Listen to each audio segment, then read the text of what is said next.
Today we're going to be talking all about Taya.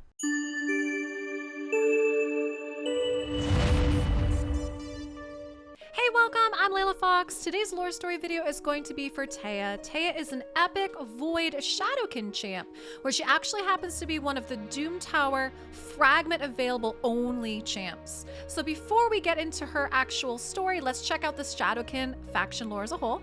The Shadowkin hail from the far reaches of the eastern continent beyond the Brimstone Path. Under the brutal heel of the demon spawn for the past 5 centuries, only recently have they cast off Seraph's yoke and rejoined the larger world. Years bent to evil purpose have left a darkness about them, and their fight to regain their lost honor has only just begun. Let's get into the lore story for Taya from the Tolarian Lore Book of Champions. Taya was always a rebel at heart. An impoverished farmer's 7th child and only daughter, she learned early on how to stand up for herself and the countless scuffles with her brothers. There was some joy to be found in those early years of her life, but there was also pain aplenty.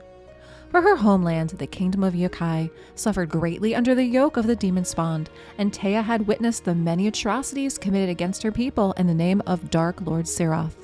Her village was tiny, always balancing on the precipice of famine, and Taya had to forage for food in the wilderness surrounding it since the day she could handle a spear. Before long, she knew the forest and the dales like the back of her own hand. That knowledge would serve her well in due time. Soon after Taya came of age, the servants of the demon spawn overlords arrived at the village, demanding tribute in foodstuffs and bodies beyond what the struggling community could provide. They cared not, of course. The peasants of that hamlet were beneath the notice of Seraph's enforcers and could all perish as long as the demand for supplies and new recruits was met. It was then Taya finally rose up to challenge the injustice she had been forced to endure.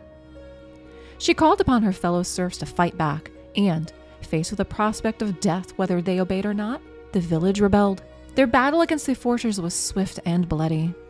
Though they outnumbered the demon spawn minions, those men and women were not warriors. Many perished in the fighting, and the survivors knew their defiance would not go unpunished.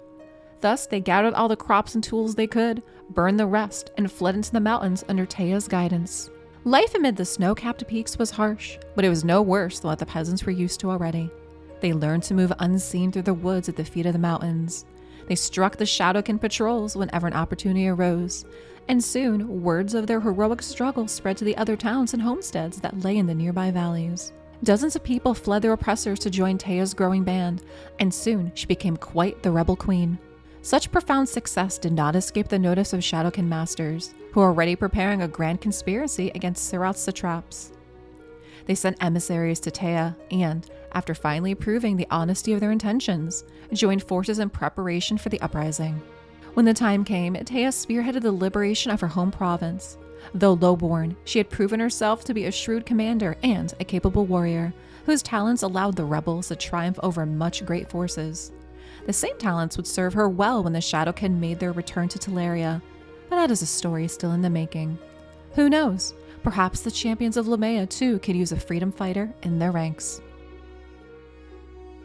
Alright, so that was the story for Taya, and what I do like about this is I like how her lore story actually does kind of combine a bit of the Shadowkin faction lore as a whole, because they talk about how they've been oppressed by the demon spawn and how they've been rising up and fighting back, and we find that in Taya's story. We talk about how she becomes a rebel, like she's basically a freedom fighter. She's gathering people together, gathering villagers, and they're trying to reclaim themselves back from the demon spawn, so I like that they added that in. What I didn't see though, and I'd be curious to know, is how does she end up in the Doom Tower? Unfortunately, they didn't include that in here, so we don't really know how she's a Doom Tower champ in there. You know, does she go into the Doom Tower looking to recruit stronger alliances, to recruit some other stronger champions to fight alongside her cause with her? We don't really know, so I guess you can always just leave that up to speculation. Leave me some comments down below and let me know what you think of the lore story for Taya. Hey, if you enjoyed this video, check out some more videos up here in the playlist on the top right.